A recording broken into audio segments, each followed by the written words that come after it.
Hi, my name is Emmanuelle Moeglin. I'm the founder and perfumer here at Experimental Perfume Club. I'm here today to talk to you about my career in the perfume industry as a perfumer. I chose to become a perfumer, or at least someone who worked in the perfume industry from a very young age. I was about 12, 14, so young teenage. I loved perfume. I was really obsessed with it. I was collecting all of the bottles that I could find, and I was very driven as a kid. And when I learned about Izipka, then that was my life focus, and I wanted to enter Izipka. So I did everything that I needed to do, which is a chemistry degree. So went into science, and then chemistry degree, and then essentially got accepted in Izipka. So this is where I come from. Yes, it takes a long time to become a perfumer. 7 years is one way to look at it. I would actually argue that it could be a little bit longer. I often say 10 years. The bottom line is that it's not 10 years that you're sitting in a school, and it's essentially what is it is that it's often 1 to 3 years sitting in a school, so really kind of learning with a teacher and being sat all day long, smelling ingredients, creating fragrances, etc. But what is very important is what comes after that. So it's the years where you are a trainee. So effectively you are working for a company and you are responsible for bringing business, but you are working under someone else's supervision, under someone else's guidance, and this is where really I would say the training as a perfumer really takes place, is this kind of years where you are in the industry, where you technically working, and where you learn not only from the perfumer you're working with, but also from your clients, the brand for instance, or from other people who are around you, so other fragrance development manager, evaluators, etc. So what I consider when creating a fragrance, I always start with an idea. I spend a lot of time thinking about the idea before even start thinking about blending or formulas or anything like this. And then the second thing for me is the ingredients. So the selection of ingredients and what key star ingredients I'm going to push forward in a composition. I do spend a lot of time going around my suppliers of ingredients and try to source new ingredients that sometimes I don't know, because there's lots of so many ingredients out there that there's a lot of things that I don't know.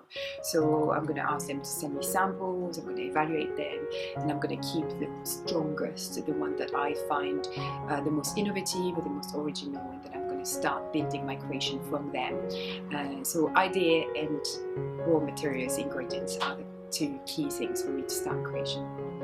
I tend to work a lot with iris. I love iris. It's an ingredient that I put in pretty much all of my composition. I love that it brings something very powdery, deep, and also quite woody at the same time. So it's not a sweet ingredient, but it has something quite dry and powdery. I find this ingredient very powerful, and what it brings is very interesting.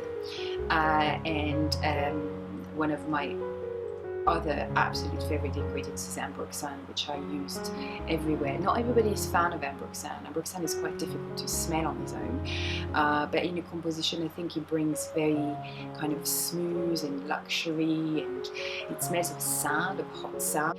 It's just difficult to describe, and I think in the composition it just brings this touch of je ne sais quoi, it's just incredible, and it makes the fragrance linger so long. So these are my two favorite ingredients. My favorite aspect of the job as a perfumer is, I would say, how fun this can be.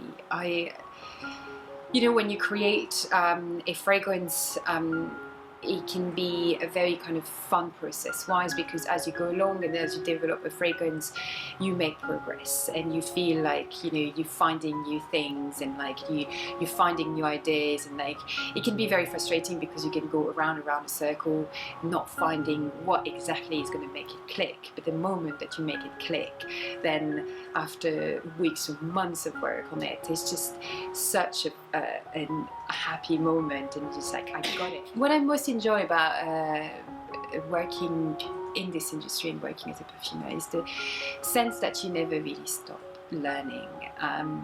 There is so much to learn and know about perfume, about ingredients, about possible combination, about new ingredients that keep on coming every year.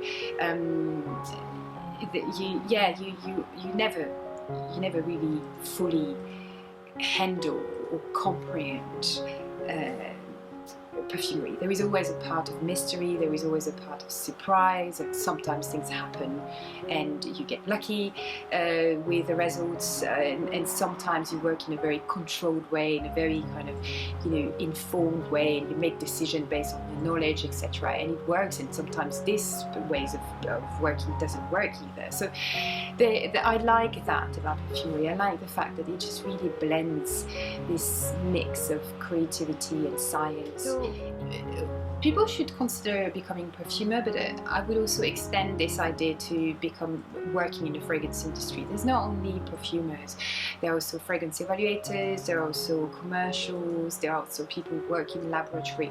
All of these jobs gravitate around the same industry, and I think there is a degree of this creativity and the contact with the ingredients and perfumery in all of these jobs. So I think extending this idea to the whole industry is very important. If you have a passion, and if you really want to work in this industry because of your passion, then go for it. There is nothing that should stop you.